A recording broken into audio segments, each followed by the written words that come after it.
Hello friends, अगले 3 minute में हम ये जानेंगे कि जो कंस्टिट्यूएंट असेंबली के अंतर्गत कमेटीज़ बनाई गई थी उनसे रिलेटेड क्या क्या फैक्ट्स थे।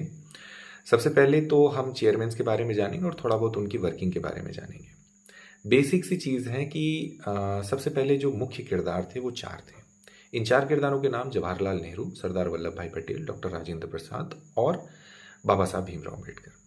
नेहरू जी को तीन कमेटीज दी गई थी, स्टेट, यूनियन और कॉन्स्टिट्यूशन फॉर यूनियन।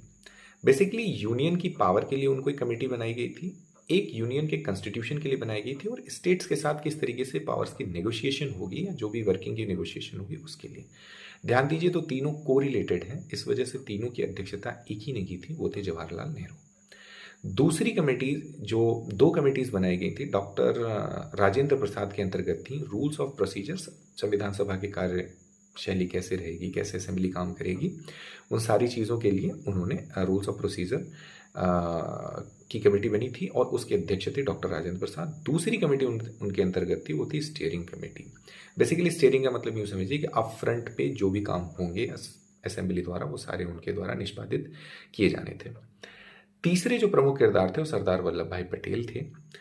इनके हाथ में दो कमेटीज थी। एक कमेटी थी प्रोविंशियल स्टेट्स के जो भी कॉन्स्टिट्यूशन थे, कॉन्स्टिट्यूशन बनाने थे उनके लिए, उनकी कमेटी के अध्यक्ष थे। और दूसरे थे कुछ एडवाइजरी के लिए इनकी कमेटी बनाई गई थी, एडवाइजरी कमेटी। एडवाइजरी कमेटी के अंतर्गत चार सब कमेटीज भी बनी थी। चार सब कमेटीज थी, for fundamental right, minority, for NEFA, north eastern frontier areas के लिए, और चौथी कमेटी थी उन एरियाज के लिए जो आउट ऑफ आसाम थे और फार रीचेबल थे, एक्सक्लूडेड एरियाज जिनको बोलते हैं, एक्सक्लूडेड या फिर फार रीचिंग एरियाज की कमेटी। अब बात करते हैं ड्राफ्टिंग कमेटी के अध्यक्ष डॉक्टर भीमराव अम्बेडकर की। उनको एक ही कमेटी का अध्यक्ष बनाया गया था और उसकी वो चेयरमैनशिप किए थे। तो ये चार किरदार हो गए, जवाहरलाल नेहरू, डॉक्टर भीमराव अम्बेडकर और सरदार वल्लभ भाई पटेल और आपके डॉक्टर राजेंद्र प्रसाद। इसके बाद जो एडवाइजरी कमेटी थी सरदार वल्लभ भाई पटेल के अंतर्गत, उसकी जो चार सब कमेटीज थी उनकी अध्यक्षता के बारे में जान लेते हैं। एक फंडामेंटल राइट के लिए थी। फंडामेंटल राइट हमें जिसने भी दिया हम पर कृपा की, तो इसे याद रखेंगे, कृपा से जेबी कृपलानी। दूसरी थी माइनॉरिटीज के लिए कि माइनॉरिटीज को मुख्य धारा में लाना जरूरी है, तो मुख्य धारा से हम याद रखेंगे एच.सी. मुखर्जी। तीसरी थी नेफा, नॉर्थ ईस्टर्न फ्रंटियर एरियाज के लिए।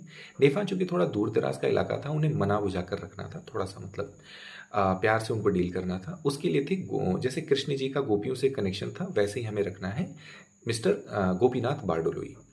और इसके बाद में चौथा आता है जो एक्सक्लूडेड वाले एरियाज थे, जो दूर दराज के थे, वहां पहुंचना बहुत थकान भरा था, तो इसके लिए हम याद रखेंगे मिस्टर ठक्कर।